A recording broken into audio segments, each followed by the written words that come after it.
చూసారు కదా ఎలా చక్కగా ఊడొచ్చేస్తున్నాయో.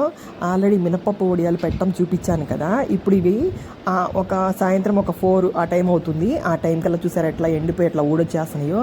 చిన్న చిన్నగా వేసుకుంటే ఇలా చక్కగా డ్రై అయిపోతాయండి. అదే కొంచెం కనుక పెద్ద కనుక వేసుకుంటే అవి త్వరగా ఎండవు. అప్పుడు ఇదే షీట్ని మనం 2 days దాకా ఎండలో పెట్టాల్సి వస్తుంది. అలా కాకుండా చిన్న వేసుకోవటం వల్ల ఇలా చక్కగా ఊడొచ్చేస్తున్నాయి. వీటిని మళ్ళీ వండేదాకా నేను ఇలా ఎండలో పెట్టి తీసి ఇట్లా స్టోర్ చేసుకున్నాను. ఇలా మనం 1 year దాకా స్టోర్ చేసుకోవచ్చు. ఈ మినపప్పు వడియాలు చాలా టేస్టీగా ఉంటాయి.